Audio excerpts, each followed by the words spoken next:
सब लोगों को मेरा नमस्कार। श्री राम मंदिर में चढ़ावे की चोरी हुई है, अब ये सब लोग मान रहे हैं, पर क्या असली दोषियों को, बड़े लोगों को, जो बड़े बड़े प्रभावशाली ताकतवर लोग इसमें शामिल हैं, उनको सजा मिल पाएगी? उनकी गिरफ्तारियां होंगी? क्या उनके खिलाफ एक्शन होगा? मैं देख रहा था टीवी पे कुछ एंकर हर बात पे ये कह रहे हैं कि मोदी जी हैं, मोदी जी किसी को छोड़ेंगे नहीं, मोदी जी किसी को बख्शेंगे नहीं। मैं लोगों से पूछना चाहता हूं कि क्या आपको भी भरोसा है कि मोदी जी असली चोरों को सजा दिलवा पाएंगे?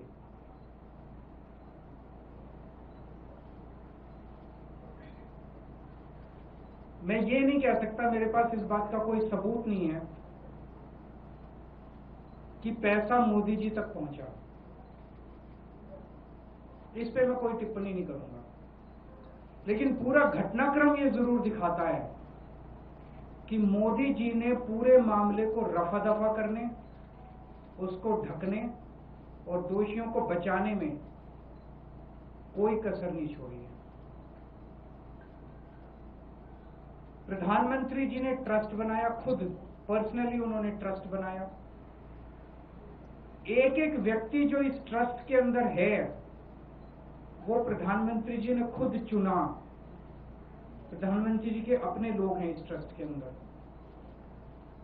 चंपत राय प्रधानमंत्री जी के बहुत खास माने जाते हैं। चंपत राय को श्री राम मंदिर का जनरल सेक्रेटरी और सर्वे सर्वा सब कुछ चंपत राय थे इस मंदिर में। सर्वे सर्वा बनाया वो मोदी जी ने बनाया, उनका अपना आदमी माना जाता है चंपत राय। अब जमीन घोटाले से शुरू करते हैं। उन 2021 में जमीनों के खूब घोटाले हुए वहां पे। एक मामला जो खूब चर्चा में आया, खूब अखबारों में चला, एक पाठक परिवार है जिसने 2 करोड़ की जमीन इनकी पार्टी के एक व्यक्ति को बेची और 10 मिनट में उस व्यक्ति ने वही जमीन 18 करोड़ रुपए की मंदिर ट्रस्ट को बेच दी। 10 मिनट के अंदर 2 करोड़ की जमीन 18 करोड़ की हो गई। मैं पूछना चाहता हूं प्रधानमंत्री जी, आपको इसको पता है? आपको इसका पता नहीं चला? पूरी दुनिया को पता था, सारे अखबारों में छपा था, आपको इसका पता नहीं चला? इसी तरह से एक 3 करोड़ की जमीन 24 करोड़ में ट्रस्ट को बेच दी गई। प्रधानमंत्री जी, आपको इसका पता नहीं चला? 9 करोड़ की जमीन 55 करोड़ में बेच दी गई, आपको पता नहीं चला? टोटल 14 करोड़ की जमीन 95 करोड़ में मंदिर ट्रस्ट ने खरीदी, आपको पता नहीं चला इसका? और ये कागज कोई खुफिया कागज नहीं है, लोग लेके घूम रहे हैं चारों तरफ, पब्लिक डोमेन में ये सारे कागज हैं, आपको पता नहीं चला? मंदिर निर्माण में इंजीनियर्स का ये आरोप है कि हमसे 40% कमीशन मांगा जाता था। 40% टेंडरों पे कमीशन मांगा जाता था। प्रधानमंत्री जी, आपको इसका पता नहीं चला? 40 दिन में 70 बार सीसीटीवी कैमरों के अंदर चोरी पकड़ी गई, आपको पता नहीं चला? 8 महीने की सीसीटीवी की फुटेज डिलीट कर दी गई, प्रधानमंत्री जी आपको पता नहीं चला? इतनी चोरी इतने लंबे समय तक चली, प्रधानमंत्री जी आपको इसका पता नहीं चला? उस ट्रस्ट के अंदर केंद्र सरकार का एक होम डिपार्टमेंट का अधिकारी भी मौजूद था, उसके बावजूद भी आपको पता नहीं चला?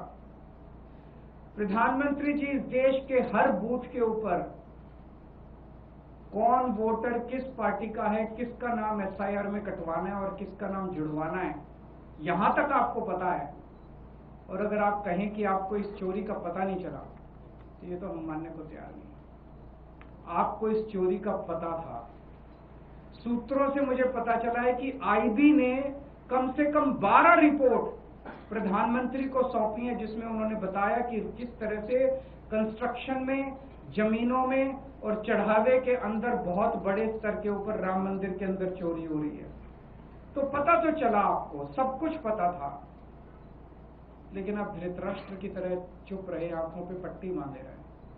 और जब सर से पानी ऊपर चला गया और जब मजबूरी हो गई, बहुत ज्यादा मुद्दा उठने लग गया, तो आपने लोगों की आंखों में धूल झोंकने के लिए एक एसआईटी बना दी।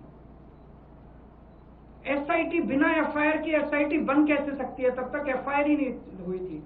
बिना एफआईआर की एसआईटी बन ही नहीं सकती।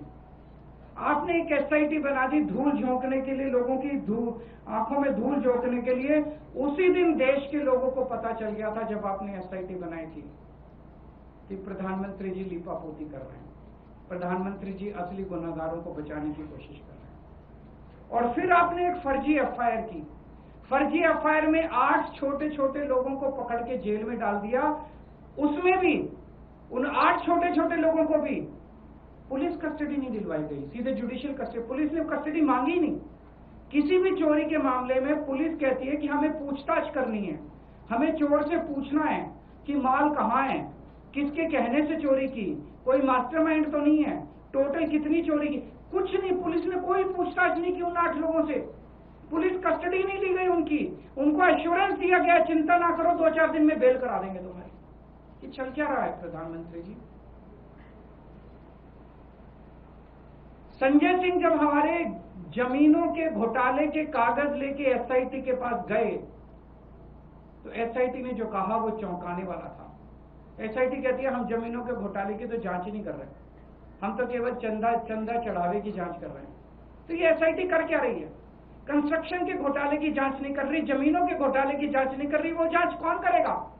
2021 में यूपी सरकार ने जमीनों के घोटाले के ऊपर एक एसआईटी बनाई थी। वो एसआईटी रफा दफा हो गई, किसी को पता भी नहीं चला उसकी रिपोर्ट कब आई और कब गई।